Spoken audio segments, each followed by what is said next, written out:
Radio Lab Chile, la revolución de los emprendedores. Centro Experiencial para el Desarrollo Humano. Talleres de formación para ser facilitador en procesos terapéuticos y además talleres de desarrollo personal, terapias individuales y meditaciones activas. Más información en www.centroexperiencial.com. Centro Experiencial para el Desarrollo Humano.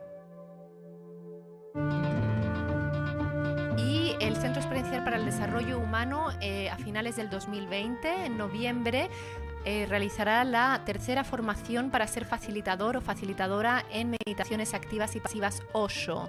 Para ello vendrá desde España Luis Martín Santos, más conocido como Charna, de las pocas personas en habla hispana certificadas para enseñar estas meditaciones y ser certificados. Acreditación reconocida oficialmente por la Osho International Resort de Pune, India.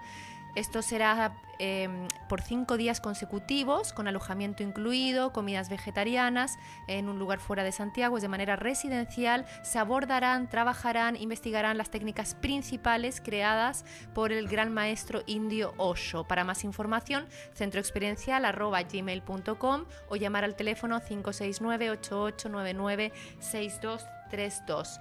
Y recordaros que todos los lunes en el mismo Centro Experiencial para el Desarrollo Humano se realizan meditaciones activas a las 8 p.m. Es una buena instancia de autocuidado para cada uno, para cada una, de llegar y tener este espacio de meditación, de bajar de la mente al corazón, de cuidar la mente, de expresar a través del cuerpo aquellas emociones que puedan estar reprimidas en los diferentes segmentos del cuerpo. Abrir la respiración, tomar conciencia de la respiración, con un grupo muy ameno todos los lunes a las 8 p.m. en el Centro Experiencial para el Desarrollo Humano. Más información, como dije anteriormente, centroexperiencial@gmail.com o al 569-8899-6232. Eso.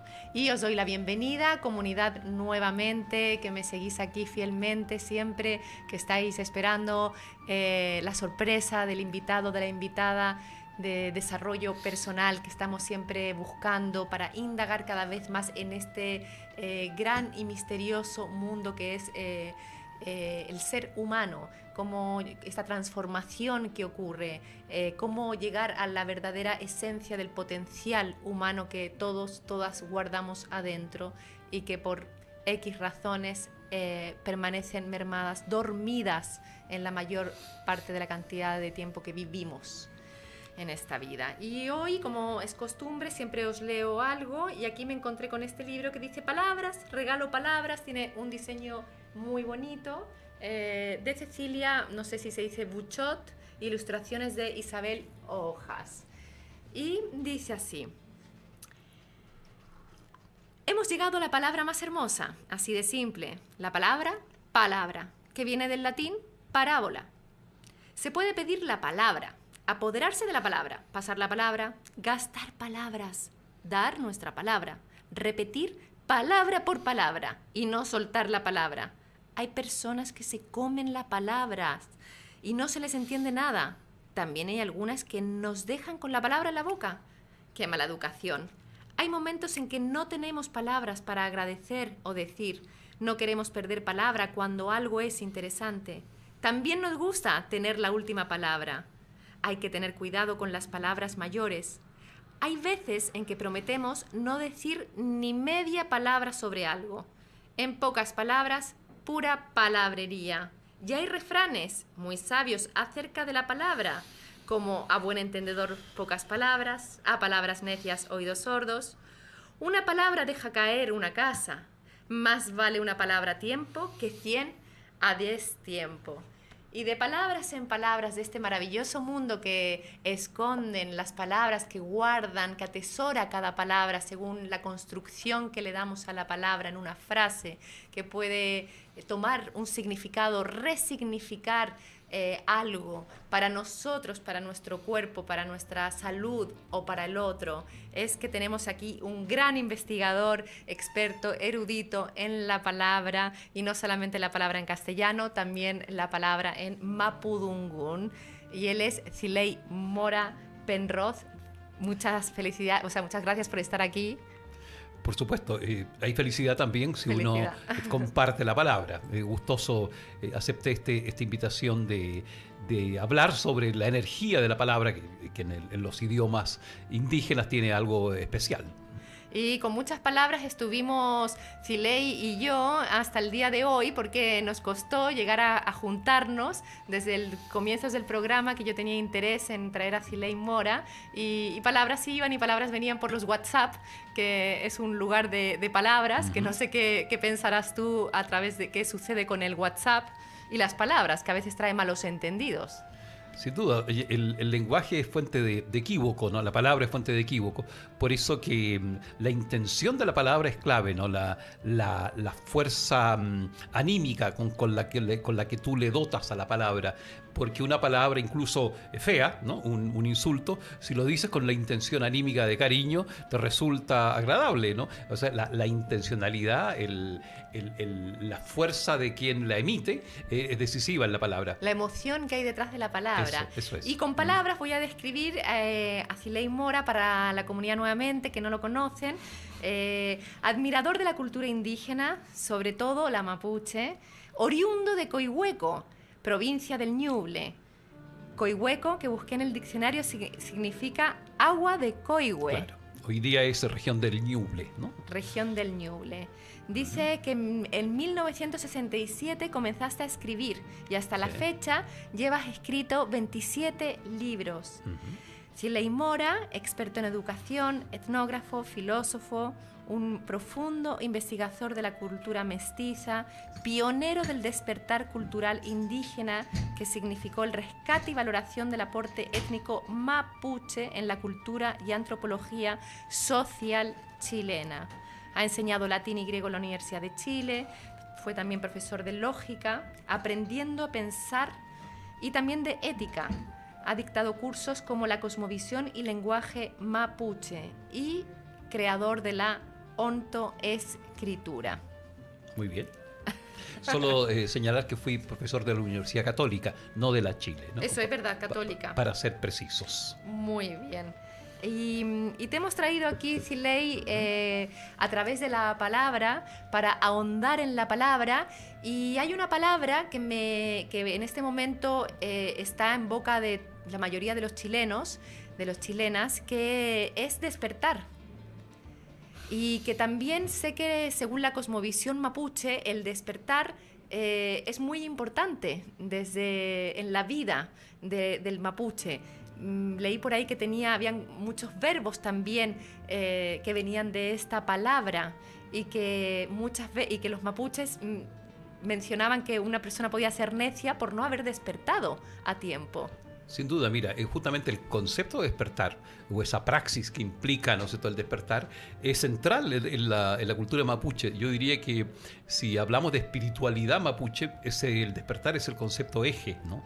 El eje del ser mapuche es el estar despierto.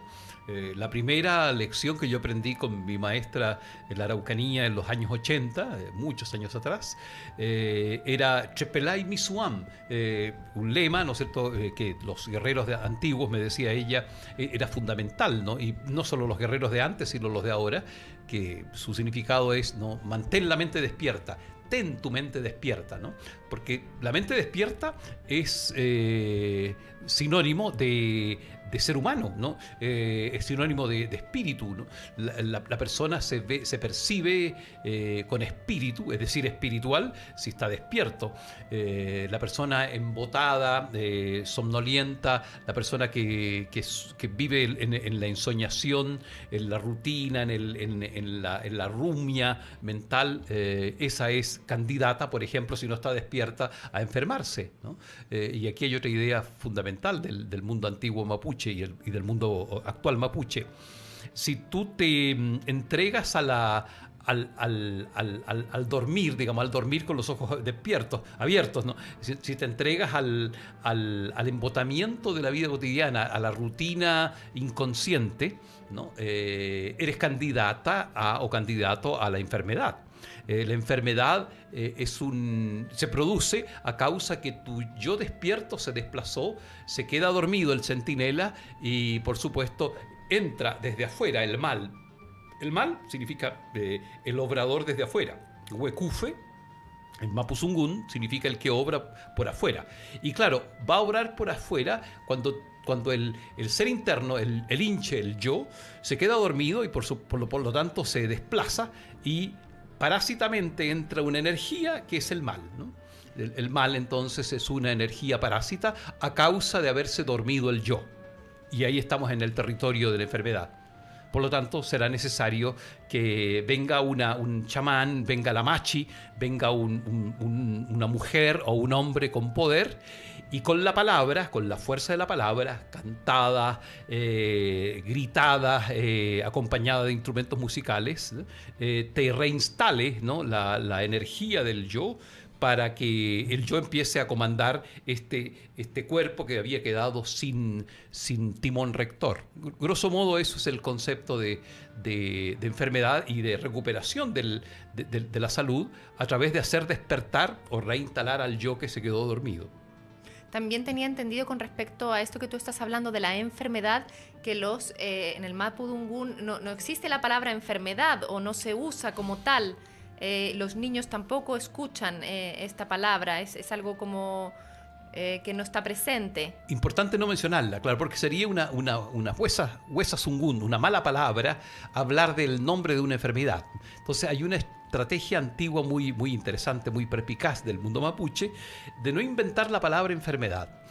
Se inventó un sustituto que podría llamarle equivaler a enfermedad, pero que no es estrictamente eso, que es Cutrán, ¿no? Cutrán es dolor, el síntoma de la enfermedad, ¿no? La manifestación exterior última de la enfermedad.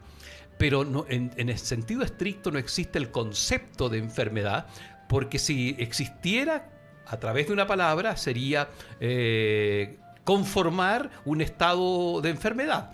Entonces, el primer gran acierto mapuche, uno de los grandes aciertos ancestrales, es no ponerle nombre a aquello que no merece que exista, ¿no? Aquello que nos perjudique que exista. Entonces, ¿para qué insistir en ponerle un nombre que, a causa de enunciarlo, de decirlo, nos va a traer eso?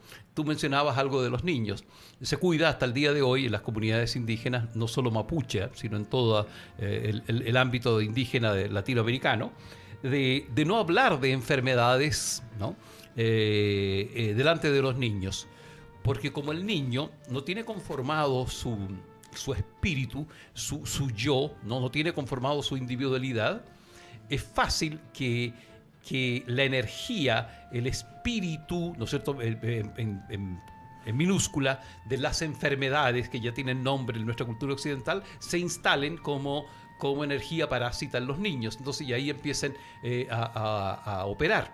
Por eso que en el fondo, si somos conscientes y despiertos, hablar es invocar.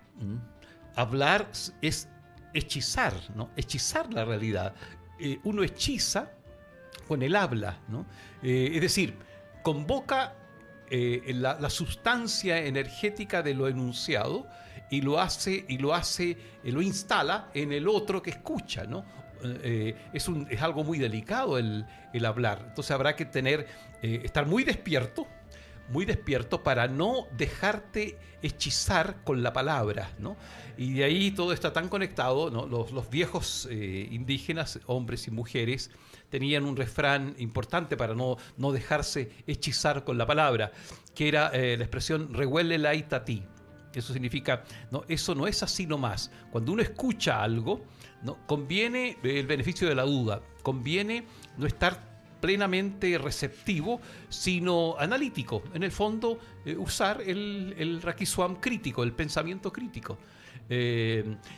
Junto a ello hay que señalar algo bien importante, que en la cultura mapuche existen buenas y malas palabras, ¿no? O sea, a ver, ¿Cuál es la buena palabra? La Kimet Sungun, ¿no? La Kimet Sungun. Dicho sea de paso, palabra, Sungun, significa también el sonido Sungun, alude no solo a palabras, sino también a mensaje, a habla, alude a asunto, a cosa, a son, a tono, todo es Sungun, ¿no? Entonces, la palabra no es un asunto, una cosa ligado solo a lo lingüístico. La palabra denota realidades, cosas, ¿no? La palabra es sinónimo prácticamente de materia también, cosa, porque tiene esta cualidad energética de concretarse, dado que se invoca la sustancia de la cosa, se invoca el ñen, el espíritu de la cosa. Decía entonces que existen buenas y malas palabras. Las Kimet Sungun son aquellas que nacen del espíritu despierto, son aquellas que nacen de una intencionalidad recta, ¿no? Si yo le digo a un niño, ¿no?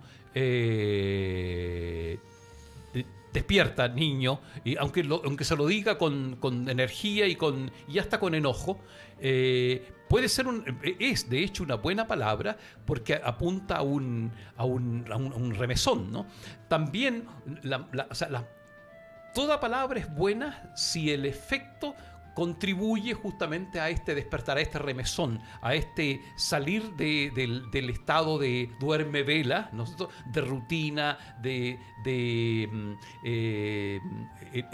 realidad, ¿no es cierto?, semi despierta con que los seres humanos andamos por la vida. Y eso sería una buena palabra, una palabra despertadora. En la cultura mapuche, este despertar se trabaja desde que un niño nace, desde familiarmente. ¿Cómo se mantiene activo? Yo creo que ¿O existen personas también mapuches que están dormidas? Mira, hoy día, si tú instalas a un niño frente a un televisor y no le hablas, cosa que ocurre también en algunas familias, sobre todo citadinas mapuches, obviamente que se va a quedar dormido, obviamente que es imposible, ¿no es cierto?, que pudiéramos decir que ahí hay, no por el hecho de ser mapuche, no hay garantía de que un niño crezca despierto o una niña crezca despierto. Sin embargo, habían técnicas antiguas, pedagógicas, para que el niño se viera a sí mismo, se confrontara a sí mismo. ¿Tiene esto, perdona, algo que ver con, porque aquí yo tengo puesto Proyecto Palas Atenea, recoger la herencia ancestral de los pueblos de la antigüedad, despertar del ser del niño? Claro, eso fue un proyecto muy antiguo ya, que yo vinculaba las distintas estrategias para el despertar de los niños, no solo de las culturas indígenas, sino también las culturas antiguas de Europa. Por eso se llamaba así, Palas Atenea, ¿no?, que es la diosa de la inteligencia y del despertar, ¿no? Sí. Mira, como decía, había una estrategia que apuntaba al tema del despertar en la antigüedad, que hoy día se ha ido abandonando también en el mundo mapuche, que era de poner al niño muy, muy pequeño, vertical, ¿no?, en una cuna hecha de maderos que se afirmaba en la pared, en donde el niño siempre tenía visión estereoscópicas, ¿no? Estaba erguido y por lo tanto tenía una actitud observadora, no miraba el mundo de espaldas, como imaginando que el mundo se le viene encima, sino erguido, ¿no? Entonces, ese detalle, estoy absolutamente seguro de que un niño mapuche se criaba en ese famoso cupilhue, se llama la cuna, ¿no?, que es una cuna vertical y que la madre se la ponía, no sé, en la espalda. El niño siempre iba recto, iba derecho, en la espalda de la madre, y cuando se sacaba la madre la cuna, ¿no?, lo dejaba, ¿no es cierto?, de pie, afirmado. Ese detalle considero que desde el punto de vista neurolingüístico, desde el punto de vista neurofisiológico, el no quedar horizontal es profundamente importante a la hora diríamos, del misterioso mecanismo de la conciencia, ¿no?, del estar despierto. Recuerdo haber leído un libro que hablaba de ello, de alguna de las culturas indígenas, y esto del porteo de las culturas más tribus, que como también lo vemos los indígenas peruanos o de las selvas australianas, y llevan a sus hijos acá, y hablaba justamente de que el niño, al estar a la altura de la madre o el padre, era capaz de ver, de ser activo con la naturaleza, con lo que estaba ocurriendo, y de seguir los ritmos corporales. La mujer que está trabajando la tierra se levanta, cosecha, tacatá. Sin duda, ¿no? Tiene que ver eso con abandonar esa práctica. Considero que se pierde mucho la cultura occidental, ¿no? que la abandonó. El que hayamos crecido en cunas inmóviles y permanecer de espaldas condiciona profundamente el estado de duerme vela en que nos encontramos, ¿no? Entonces, cuando uno, ya que volviendo al tema inicial, mira, cuando uno dice, por ejemplo, hoy día, Chile despertó, ¿no?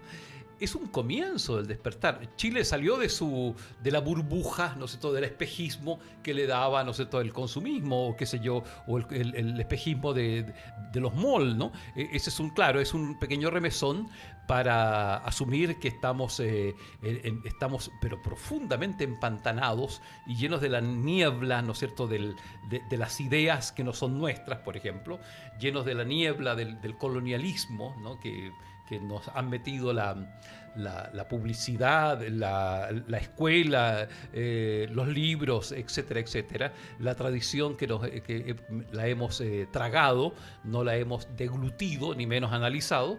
Entonces, Chile despertó significa tenemos un primer nivel de despertar, ¿no?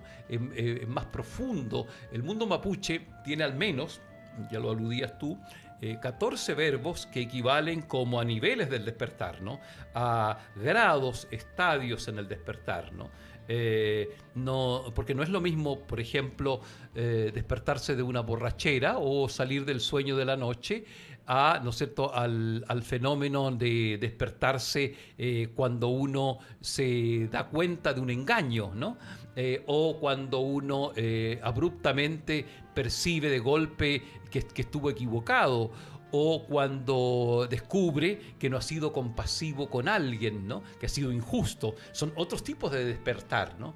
O cuando se da cuenta que toda la vida yo he seguido los dictados de lo que mi padre me metió en la cabeza, o lo que la religión familiar, no sé, quiso que yo fuera. Son otros tipos de despertar. Entonces hay niveles, ¿no? Y eso es lo más interesante de nuestra cultura.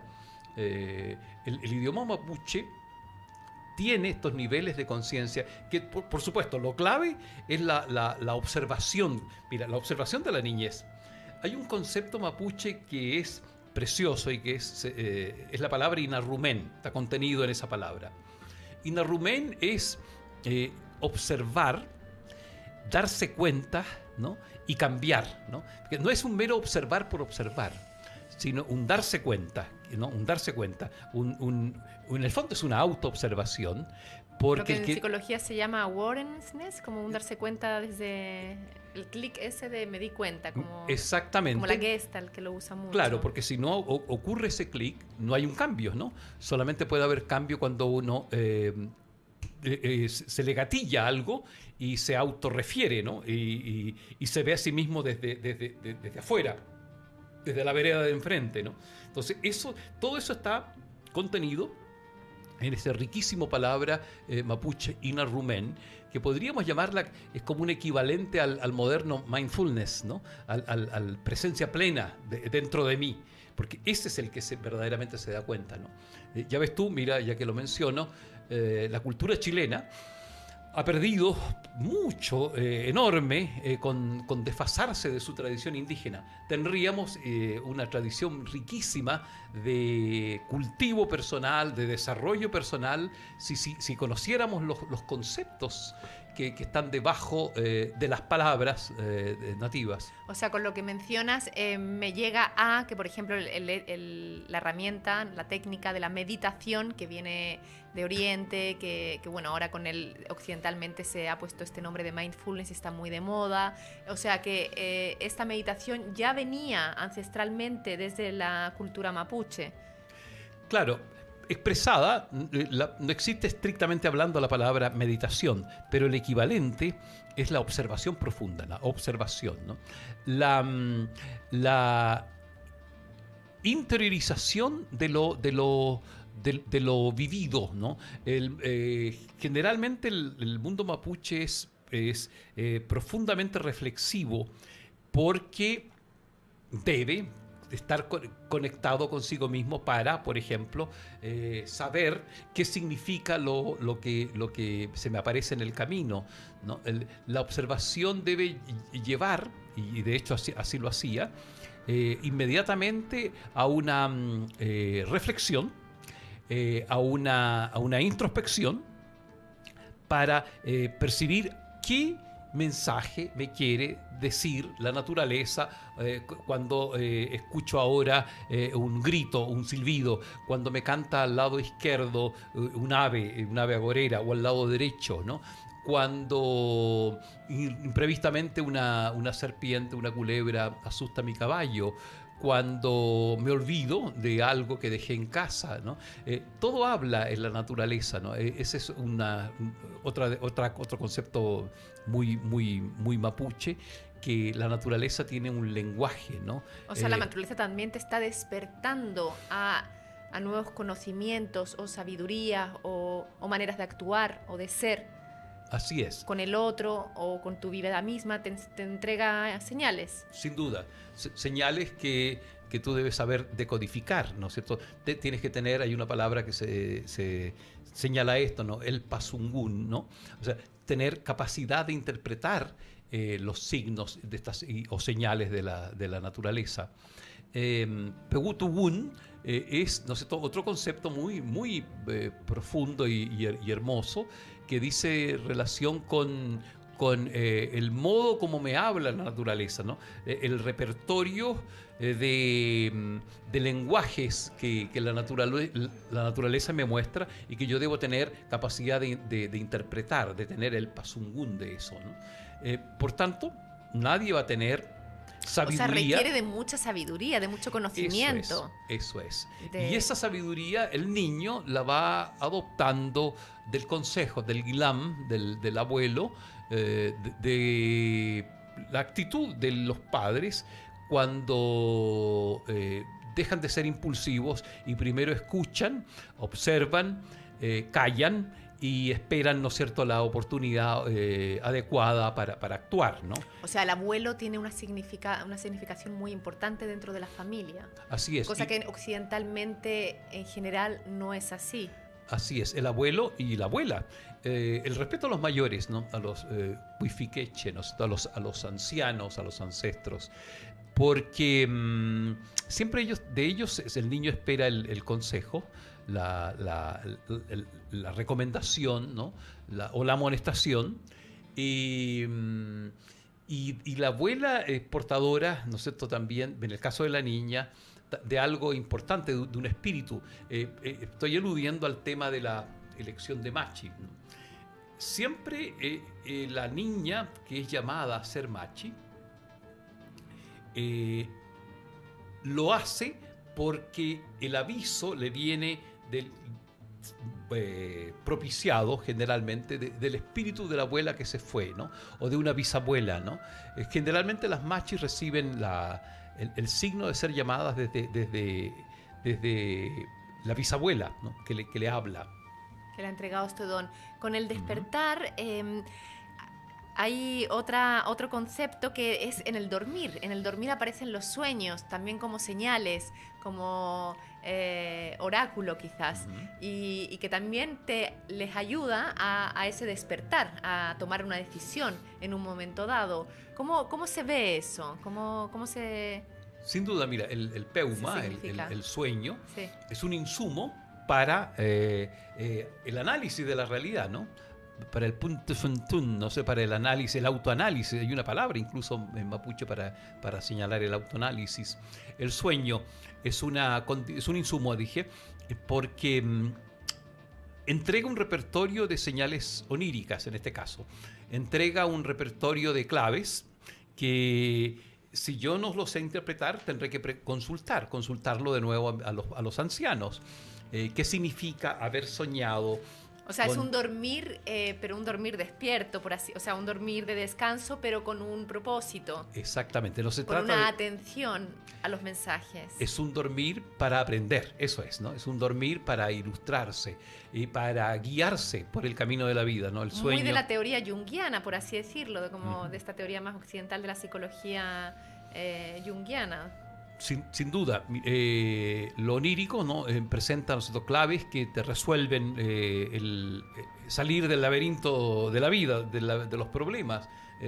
Lo que mejor tú puedes pedir, ¿no? Antes de dormirte es pedirle, ¿no? al Futashao, al Gran Espíritu, al Gran Padre, que te mande un peuma, un sueño, que te revele, ¿no es cierto?, el dilema que estás viviendo, la incertidumbre que estás pasando, ¿no? Que te dé luces. Entonces, y el sueño te aclara, ¿no? El sueño, la tradición mapuche es profundamente vinculada al sueño, ¿no? El sueño es fundamental, mira, al punto que en 1910 el primer partido político mapuche que se crea en Padre Las Casas, en la Araucanía, cerca de Temuco, lo convoca una especie de líder, no es una especie, un gran líder, vidente, y que se llamó Manuel Aburto Panguilef, cuyo método para guiarse en la estrategia política de qué hacer el partido era dándole la palabra en las sesiones del partido para que contara cada uno sus sueños. O sea, la estrategia política venía del contar los sueños. ¿Te imaginas si hiciéramos eso ahora? En el Congreso, ¿no? Bueno, ojalá al Congreso le hace falta... Están todos dormidos, le hace falta un poco más... Un cabildo de sueños. Un cabildo de sueños. Sería muy distinto la realidad chilena, ¿no? Porque el que no sueña, de verdad, no tiene nada que decir, por lo tanto debería quedarse callado e irse del Congreso, ¿no? O sea, aquí, ¿qué sucede con el que no sueña justamente? Significa que tiene dormido su gran aliado, tiene una facultad, ¿no es cierto?, perdida, ¿no? El que no sueña, ¿no? Significa que está desamparado, está desprovisto de la brújula, desprovisto de un punto de orientación fundamental. O sea, es realmente un oráculo, una guía, te va guiando por tu propio camino de desarrollo personal. Con respecto a la palabra y a esta técnica que tú has creado, que es la autoescritura, la autoescritura como para sanar tu vida, tu biografía, con resignificar las palabras, los hechos, la manera de volver a reconstruir. ¿Cómo nació, primero que nada, este proyecto? ¿Cómo surgió esta disciplina? Mira, muy buena la pregunta, porque está vinculado con la cultura mapuche, exactamente. Mira, en estricto rigor, un machitún, que es el rito de sanación que hace la machi con el enfermo, en estricto rigor, el machitún es un tipo de exorcismo, ¿no? Es decir, es una actuación ritual que hace, ¿no sé, la experta, la machi, la chamana en este caso, para expulsar demonios, ¿no? Sobre todo el demonio del mal, que es lo externo que se entró a ti. Porque, el parásito. El parásito, ¿no es cierto? Porque a causa de que te quedaste dormido en un momento dado, o a causa de que otra fuerza más despierta que tuya se metió dentro de ti y tomó el control, el comando de tu cuerpo y de tu vida. Entonces la machi, para reinstalar el yo, ¿te acuerdas que eso hablábamos? Hace un rito, exorciza, vocifera, quema inciensos, hace sahumerios, toca el cultrún, baila, increpa, ¿no es cierto?, violentamente a los demonios, los palabrea, a propósito de la palabra, que es una palabra antigua que se usa. Y para sacar el mal, la machi, en el fondo, recurre a un rito exorcista. Entonces, yo pensé, a nosotros los occidentales, los citadinos, hemos perdido el exorcismo. La Iglesia Católica hace 60 años que dejó de instituir el ritual exorcista en las personas que estaban poseídas. Entonces, yo dije que es preciso crear una instancia en donde cualquier persona pudiera, hacerse un autoexorcismo, ¿no? Y obviamente no descubrí nada nuevo, simplemente me percaté que la escritura, el lenguaje escrito, tenía una condición, una dimensión que también puede transformadora, ¿no? Una dimensión sanadora, terapéutica, ¿no? O sea, que el lenguaje nos sirve solamente, incluso quizás es uno de los aspectos para mi gusto menores, por decirlo así, nos sirve solamente para comunicarnos o para dejar, ¿no es cierto?, en un libro la sabiduría y legarla a las generaciones del futuro. El lenguaje no es solo para comunicarse, sino dos dimensiones que se han perdido y que hace poco una se ha descubierto, ¿no? Sirve para crear, ¿no es cierto? Obviamente con las palabras creamos, el lenguaje es en esencia creador, de ahí el auge que ha tenido estos últimos 30 años la ontología del lenguaje, pero también sirve para sanar. El lenguaje es sanador, ¿no? El lenguaje es transformador. Entonces, la ontoescritura es una técnica y una disciplina en donde el terapeuta va guiando a la persona para que llegue a palabras liberadoras, por ejemplo, para que llegue a palabras esclavizantes, a premisas limitantes, para que llegue allí donde está encerrado su problema, ¿no? En el fondo, para que descubra su corralito de palabras que la tiene enferma, que la tiene limitada, que la tiene sojuzgada, que la tiene constreñida, ¿no? Entonces, se trata de deconstruir, de desmontar el discurso lingüístico que tiene el yo, que te has construido a ti misma o a ti mismo, y ir viendo que en qué momento yo me creí ese cuento, ¿no? Se trata de desmontar los malos cuentos que nos hemos contado. Guiado, ¿no? Guiado. Y, por cierto, y aquí hay una cuestión muy importante, se trata de mandar a la punta del cerro a los demonios que en el fondo son, ¿no es cierto?, enquistados en conceptos, en palabras. Se trata, ¿no es cierto?, y aquí viene, una vez que uno ha expulsado esos demonios a través de la catarsis de escribir, por ejemplo, escribiendo una carta a la persona que te violó o que te hizo la vida imposible cuando niño, una carta liberadora, una carta catártica. Luego de eso, vendrá otra etapa, que será cómo yo me puedo dar mejores palabras a mí mismo, ¿no? Descubrir, por ejemplo, la palabra escondida, porque en el fondo todos los seres humanos somos portadores de un mensaje, de una palabra, ¿no? Y tenemos que acceder a esa palabra para estar conectados profundamente, ¿no? Pasamos por la vida sin tener idea respecto al mensaje, al núcleo del mensaje que yo soy, ¿no? ¿Qué tipo de mensaje yo represento, ¿no? ¿Por qué, no sé, el gran espíritu o el universo me hizo nacer? ¿Quién soy yo? ¿Qué mensaje represento yo? Por lo tanto, ¿qué misión, qué tarea está implícito en mí? Descubrir la palabra más honda tuya, no la palabra aprendida, no la palabra condicionada, ¿no es cierto? Todo eso es, grosso modo, la ontoescritura. Un método para llegar a la palabra profunda, la palabra núcleo, un método para exorcizar demonios que no son tuyos y un método para descubrir tu misión personal, tu espíritu propio. Los seres humanos tenemos, igual que obviamente como todo ser de la naturaleza, un espíritu propio, un ñen, dicen los antiguos mapuches, un ñen, que a causa de no servirlo, que a causa de no saber cuál es mi ñen, mi daimon, dirían los griegos antiguos, yo puedo terminar enfermo o morirme, ¿no? Porque mi ñen, mi daimon, que es el genio que me cohabita, se muere de hambre, se muere de desatención, se muere por ignorancia. Lo he ignorado toda la vida, ¿no? He cumplido una misión ajena, he cumplido un rol que no era el mío. He servido, ¿no sé, a daimones o a ñenes ajenos, desconociendo el propio.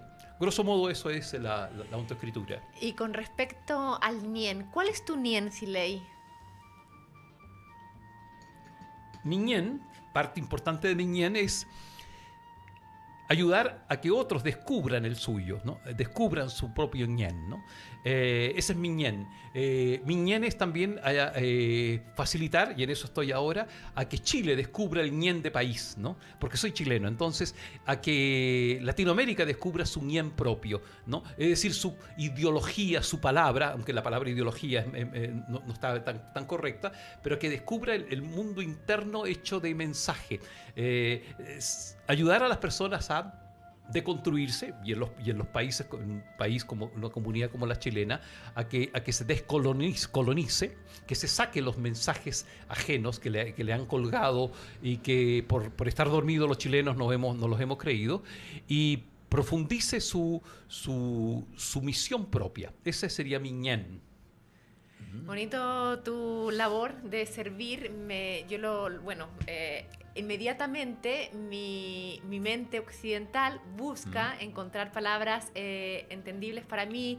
Me imagino el ñen como tu verdadero don o talento interno.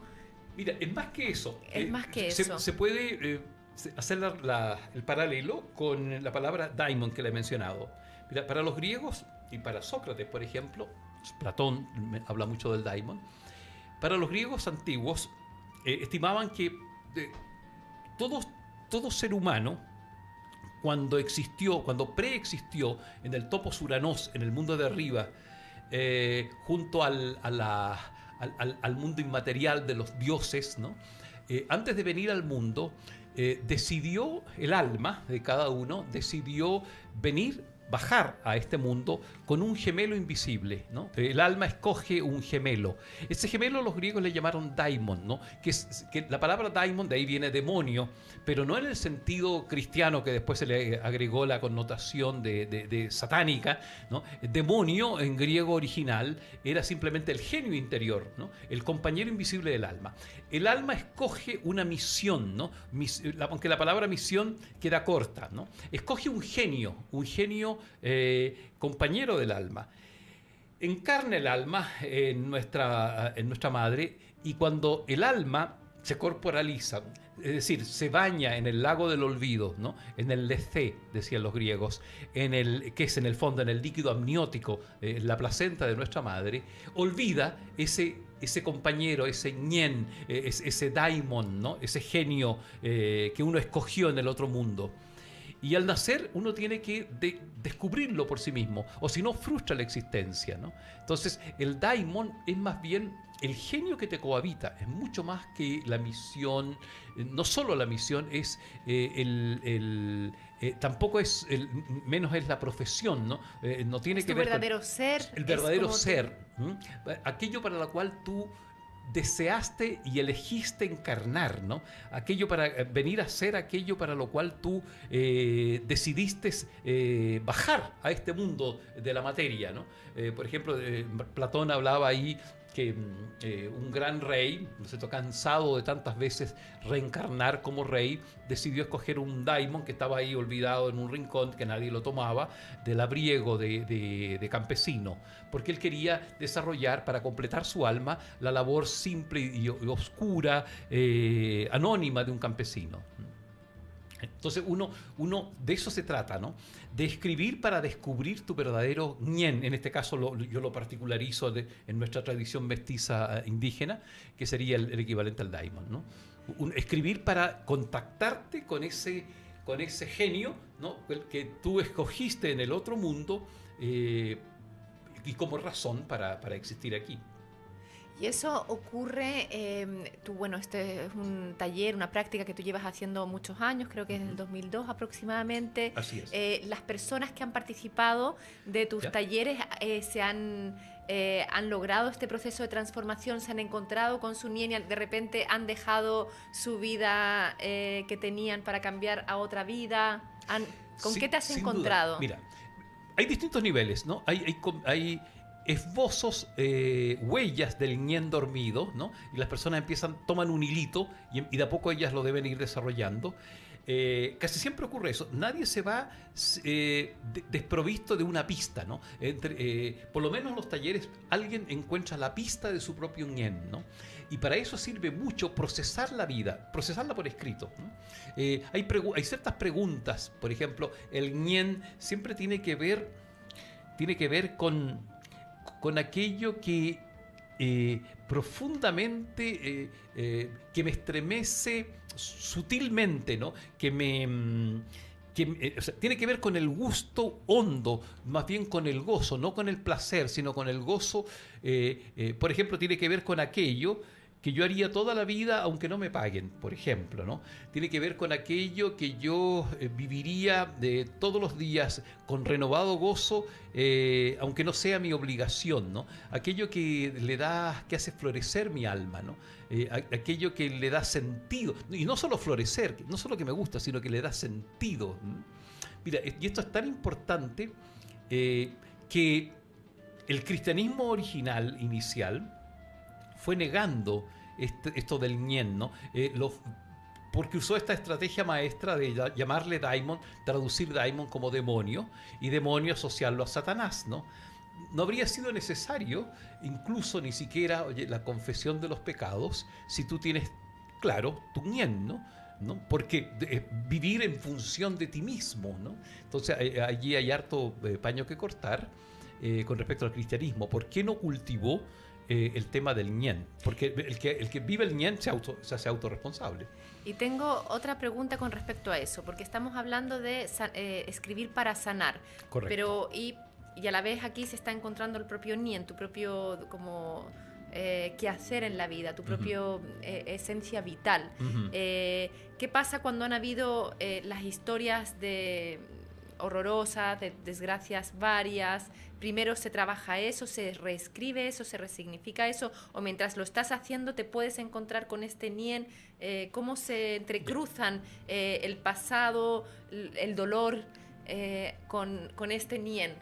Mira, en el fondo son tres tipos de talleres distintos, pero bajo el marco de la autoescritura, ¿no? Vale. Son tres cosas, tres etapas muy claritas. Primero, ¿no es cierto?, el escribir para sanar, ¿no? Escribir para limpiar tu alma, para limpiar, ¿no es cierto?, purificar el corazón, ¿no? Sacar tus grandes molestias, tus grandes frustraciones, ¿no? Escribir como catarsis, ¿no? Para limpiarse, Sí. para purificar, ¿no? Sí. Entonces ahí van a salir una enorme cantidad de frustraciones, de dolores, ¿no?, guardados, de las deudas que uno trae con los padres generalmente. Entonces allí ese se llama un taller de manejo de emociones a través de la escritura. Tiene un nombre un poquito más elegante, pero en el fondo es eso, ¿no? Es escribir como catarsis. Limpio ya un poco el corazón, limpio, ¿no es cierto?, las grandes broncas que tú tienes contigo mismo y con los demás, ¿no? Y ya tú viene el segundo aspecto de la autoescritura, que es, ¿no es cierto?, hurgar un poco en las experiencias que me han dado algo de sentido. Entonces, en el fondo es un rastreo de mi historia personal para ir descubriendo aquellos vestigios en donde yo me sentí más yo mismo en mi vida.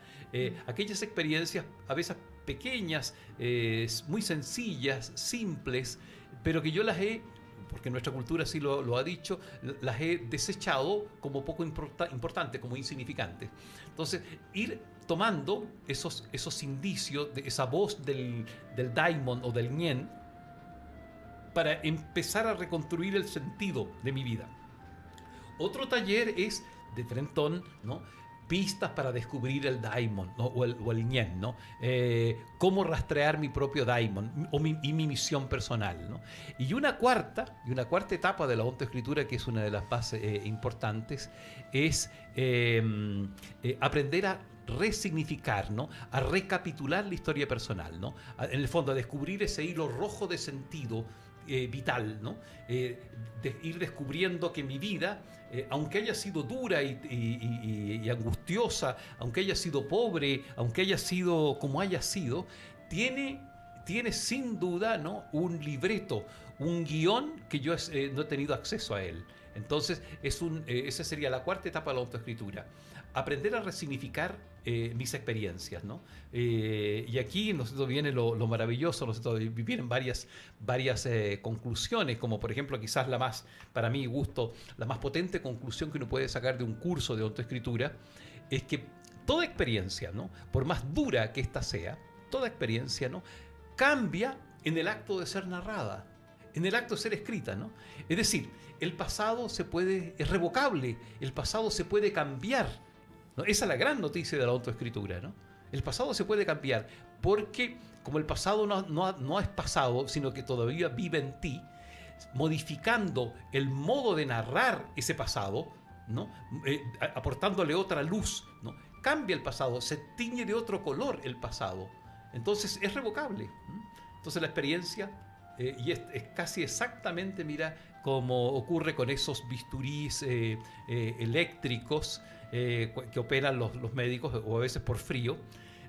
La autoescritura o el escribir con guía en la historia personal, o desde la historia personal, la escritura es un tipo de bisturí que cauteriza la herida emocional en el acto de ser sajada, ¿no?, en el acto de romper y de hacer drenar la sangre mala, la pus, ¿no?, la cauteriza, ¿no? Rompe, ¿no?, saja, pero también cauteriza en el mismo acto, ¿no? Eso es el gran símil que yo puedo recurrir con respecto a lo que hace la autoescritura con nosotros. Lo vinculo al inicio de esta conversación, cuando hablábamos de que los mapuches no usan la palabra enfermedad, precisamente por el impacto que tiene en el cuerpo. Y claro, después de usar como un mantra una palabra o muchas palabras, dando una explicación a un suceso en mi vida y cómo eso marca mi presente, y modificando eso, modificando esa palabra que me está dañando, ocurre un cambio. Sin duda, y se produce lo que es señalado, que es posible hacerse un auto machitún, un autoexorcismo a través de nuevas palabras que iluminan, ¿no es cierto?, una determinada realidad, haciendo salir los malos espíritus que yo me he cogido en mi vida, o que me han cogido en el sentido vulgar, ¿no es cierto?, expulsando, ¿no?, esos mensajes impropios de mi ser, y reemplazándolos por aquello que estaba olvidado, ennegrecido, ¿no? En el fondo, mira, el ser de uno, tu ser, el ser de todos, está hecho de lenguaje, ¿no? El lenguaje es un sistema de signos que significan, ¿no?, de símbolos que hablan, ¿no? Entonces, limpiando el lenguaje que no es mío, puede y aparece aquella palabra perdida, olvidada que soy yo, ¿no? Entonces, la autoescritura es una especie de machitún hecha con palabras escritas, con una guía, por cierto. Maestro de la palabra, en un mundo actual donde cada vez se lee menos, donde efectivamente los WhatsApp muchas veces nos comunicamos con emoji, ¿cómo ves la palabra hoy? ¿Sientes que se está perdiendo el uso de la palabra? ¿Sientes que tenemos que volver a pescar la palabra? ¿Cómo ves? Mira, veo un deterioro. A ver, a través de los medios digitales, ¿no?, se pierde, por economía de uso, por necesidad de rapidez, ¿no?, se pierde gran parte de la energía que trae el lenguaje. El lenguaje se vuelve cada vez más equívoco, ¿no? Yo no puedo darme cuenta, por ejemplo, quién soy, o qué me está pasando, o qué estoy sintiendo si no lo expreso en palabras. Si cada vez más yo lo limito el lenguaje a un emoticón, por ejemplo, o a un par de consonantes, obviamente me estoy volviendo inconscientemente en un autista, ¿no? Estoy eliminando la vía de expresión. Y si yo no me expreso, ¿no?, lo negado de mí, ¿no?, va a acumularse y va a salir en forma de energía violenta, ¿no? Yo pienso que la la escasez, la ausencia de palabras lleva a la violencia. Mira, la enorme diferencia que hay en un Borges o en un Goethe, que usaban 17.000 palabras de uso cotidiano frente a las 300 que hace un muchacho en la calle de una población marginal, ¿no? Entonces, ¿a dónde va esa energía inconfesada, no expresada y absolutamente reducida a unos 4 o 5 emoticones? A la estallido violento en la relación con los demás. Puedo citar, leí un estudio no hace mucho, más bien ya hace unos 15 años, un estudio respecto a los femicidios en México. Viví ahí varios años y se descubría que los femicidas, los varones que mataron a sus parejas, todos tenían un limitadísimo caudal, repertorio verbal, ¿no? Entonces sacaban la violencia emocional al no saber expresar las emociones con la palabra, ¿no? Usaban, ¿no sé, la violencia física, ¿no? Al no poder decirle a su compañera, mira, me siento humillado por lo que me dices, ¿no? Esa simple expresión, me siento humillado por lo que me dices, como no hay capacidad, no se sabe lo que es humillación, simplemente enterraban 5 veces el cuchillo en el cuerpo de ella. Entonces la limitación del lenguaje, que está implícito a veces en el uso de las redes sociales, o generalmente, conllevaría a un despiste enorme respecto a qué me está pasando, a qué estoy sintiendo. Eso para mí es el gran peligro. Sí, bueno, estamos con Sirley Mora ya finalizando. Ha escrito, como decíamos antes, 27 libros. Se vienen 2 más ahora a principios de marzo. Libros como Enseñanzas de la Primavera Ancestral, Palabras mágicas para reencantar la tierra, Arauconía, Mística antigua para la grandeza de Chile. Este libro que escribiste junto a tu mujer Brigitte Tuerts, no sé si se dice así, Volver a creer, sí, y amar. Y aquí yo tenía estos 2 libros que yo me encontré con este libro hace muchos años atrás y me sorprendió. Un libro escrito por un hombre sobre la sexualidad femenina, sobre la mujer, sobre el embarazo, sobre también los designios según la cosmovisión mapuche de cómo parir, de si va a ser hombre, mujer, según las diferentes miradas, ¿no? Aquí, por ejemplo, abro acá y había yo subrayado: la embarazada debe evitar completamente los eclipses, debe contemplar los eclipses de luna o sol y a la vez tocarse alguna zona del cuerpo. Menos aún, debe evitar contemplar los eclipses de luna o sol y a la vez tocarse alguna zona del cuerpo. Menos aún tocarse el vientre, porque hasta la fecha este hecho se asume como causa de las manchas oscuras y violáceas que afectan a ciertas personas. Sí, ya que tocaste el tema, hay una norma muy exigente respecto al embarazo en las culturas antiguas y en la cultura mapuche en particular. Y mencionas tú el eclipse. El eclipse es un evento negativo, no, profundamente negativo. Hay que huir, ojalá retirarse. Este año 2019, el que recién pasó, era todo un evento, sobre todo en el Valle del Elqui, y millones de personas de todo el mundo gastaron millones por venir a ver ese eclipse. Y esa es la gran ignorancia que ha tenido el país, ¿no? A mi juicio. Un Kimche, un sabio, me decía el año pasado, ¿no? Unos meses atrás, ¿no? De qué se quejan los huincas, los chilenos, ¿no? Respecto al estallido social o a los grandes debacles que han habido ahora. Dice, si hasta contrataron a un profesor, decía, que llenaba estadios para ver el eclipse, ¿no? Eso le parecía a los viejos Kimche como una aberración, ¿no? O sea, los mapuches no vieron el eclipse. Por supuesto que no, ¿no? Porque es la muerte del sol. Eclipse en mapudungún es la llantu. La llantu es el sol muerto, la muerte del sol. Por lo tanto, la muerte de la luz.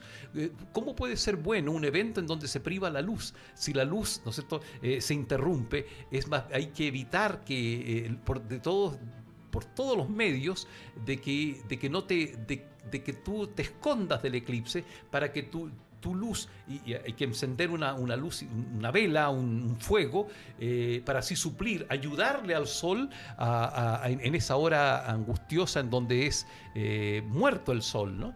Entonces la lógica es muy obvia, ¿no?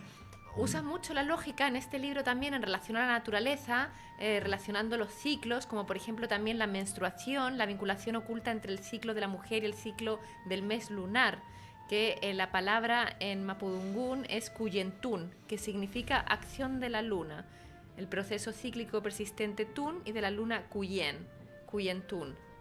Vamos a tener que conversar mucho sobre eso porque, entre otras cosas, ¿no? Cuyentún, esa acción circular cíclica de la luna tiene, el ciclo de la luna es 28 días y por algo 28 días son el ciclo menstrual de la mujer. De ahí el pueblo mapuche asoció luna con mujer estupendamente.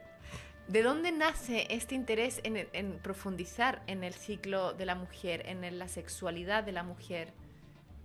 Mira, nace de toda preocupación masculina de averiguar algo imposible, ¿no? El misterio de la mujer. Entonces yo empecé por el tema, la sabiduría mapuche con respecto a la mujer, y estaba también en una época en donde se me hacía difícil la vida de pareja y quería despejar un poco las incógnitas profundas del misterio femenino, porque era una época, ese libro lo escribí cuando mi pareja de entonces estaba embarazada, ¿no?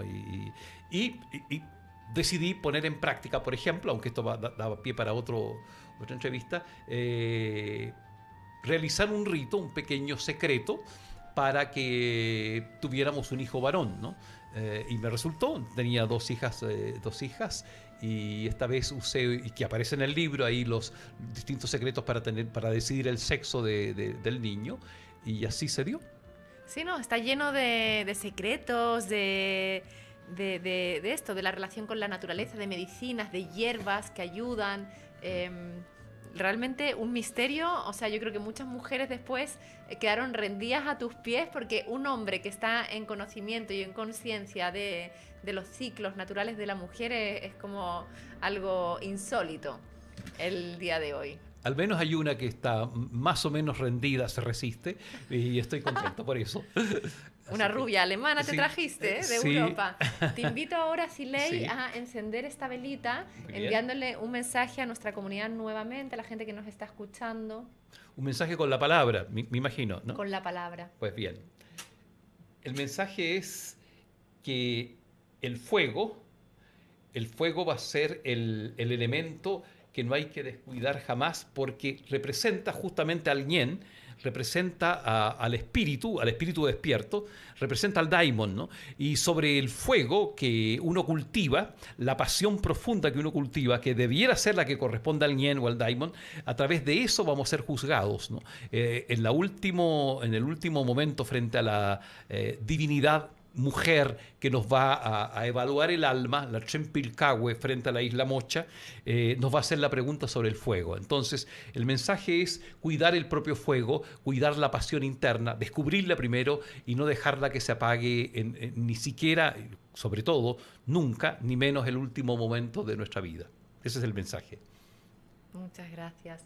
¿Y tiene que ver el fuego con el Nehuen también? Sin duda, Nehuen es energía, ¿no? La fuerza. Claro, el fuego es símbolo del Nehuen. Ok, entonces así nos despedimos de Silei Mora, que con toda su sabiduría y todas sus palabras ha inundado este estudio de Radio Lab Chile, que nos quedamos con ganas de seguir hablando. Ojalá que en marzo, cuando salga a la luz este parto que Sí. vas a tener de estos dos libros, podamos también profundizar y ahondar de qué se trata. Y uno se llama justamente Nehuen, la fuerza de la espiritualidad mapuche, y el otro es el Ñen de Chile, ¿no? Se llama la misión oculta de Chile, ¿no? El daimon de Chile. Como esa ontoescritura que hizo Para el país. que hacemos del país. Exactamente. Y que podríamos también hacer todos nosotros. Efectivamente. Así que, comunidad, nuevamente los esperamos como siempre, lunes, miércoles y viernes entre las 12 y la 1, siempre con algún invitado o invitada fantástico que nos trae su barco de historias, sorpresas. Nehuen también, Nien se llamaba. Nien. Es que tengo una El cosa espíritu Nien. propio, ¿no? El espíritu que nos cohabita. Así que eso, muchas gracias y nos vemos pronto. Así es. Muchas gracias, muchas bien. gracias. Nos tenemos que sacar una...